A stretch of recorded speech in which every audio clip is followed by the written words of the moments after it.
그물을 끌어올리자 배를 드러낸 붕어가 줄줄이 딸려 나옵니다. 지난 4월 소양호 상류에서 시작된 붕어 떼죽음. 어민들이 수거한 폐사체만 2만에서 3만 마리에 달합니다.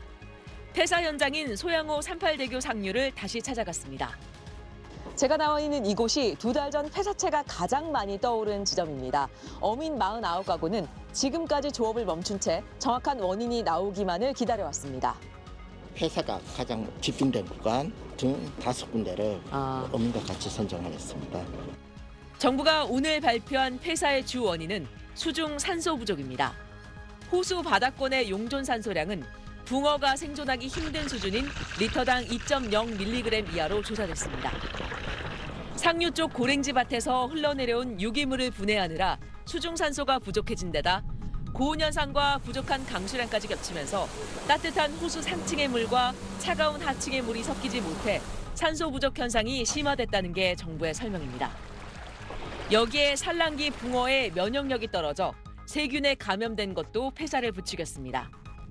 소양호 저층부의 산소가 부족해지는 빈산소 현상과 질병 등 여러 환경 스트레스가 한꺼번에 겹쳐 일어난 것으로 분석됐습니다.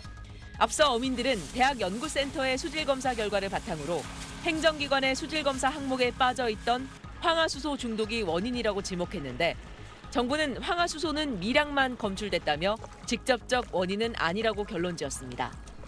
문제는 퇴비 같은 유기물의 유입이 줄지 않는 한 집단 폐사가 재발할 수 있다는 겁니다.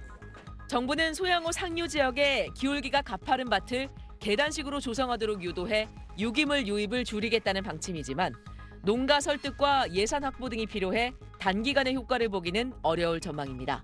SBS 장선입니다. 북한강 상류인 강원 인제군 소양호. 어민들이 며칠 전 쳐놓았던 그물을 끌어올립니다. 그물 속에는 길이 20-30cm의 커다란 붕어가 들어있지만 움직임이 전혀 없습니다. 몸통이 드문드문 붉게 변했고 비늘이 벗겨진 것들도 있습니다.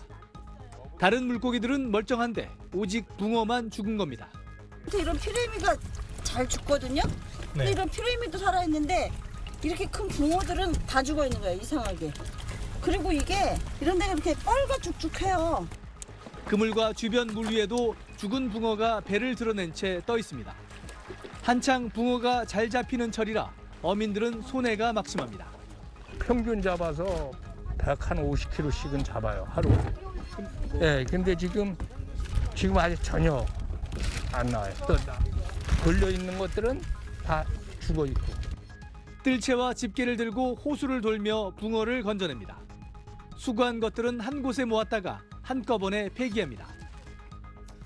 어민들이 배 5척을 동원해서 수거한 폐사한 붕어입니다. 40분 동안 작업해서 건져낸 양이 500~600마리에 달합니다.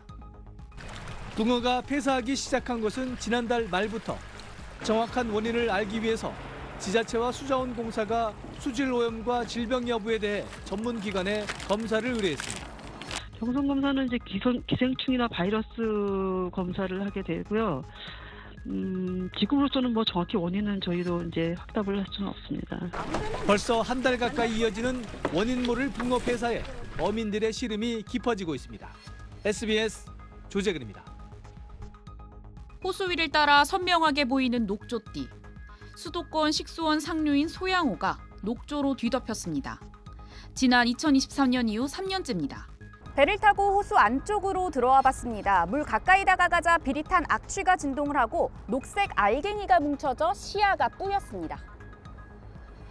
뚜렷한 해결책 없이 매년 반복되는 녹조에 내수면 어민들은 답답함을 토로합니다.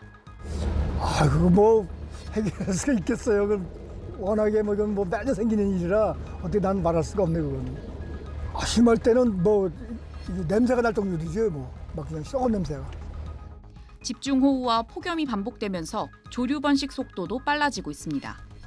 지난달 말 인제대교를 중심으로 발생한 녹조는 일주일 만에 상하류 1km 정도씩 퍼졌습니다.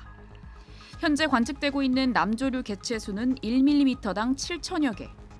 녹조의 원인은 강 상류 지역 농가에서 사용하는 비료 속 인성분이 빗물에 쓸려 내려와 수온이 높은 환경에서 증식하는 남조류의 먹이가 됐기 때문입니다. 밭에 뿌리는 퇴비의 양, 인의 양을 좀 줄여야 되거든요. 퇴비에 인성분이 많아요. 그걸 줄이는 것이 농업 생산에도 영향을 주고 농업 활동에 영향을 주니까 정부에서 규제를 강하게 안 하고 있는 거죠. 전문가들은 녹조 현상 심화 원인을 상류 지역 농가의 퇴비 사용과 경사면 불법 임야 경작 등을 꼽습니다.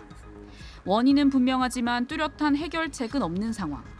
매년 반복되는 녹조 피해를 막고 식수원 오염 문제 해결을 위한 범정부 차원의 대책 마련이 시급합니다. G1 뉴스 김윤지입니다.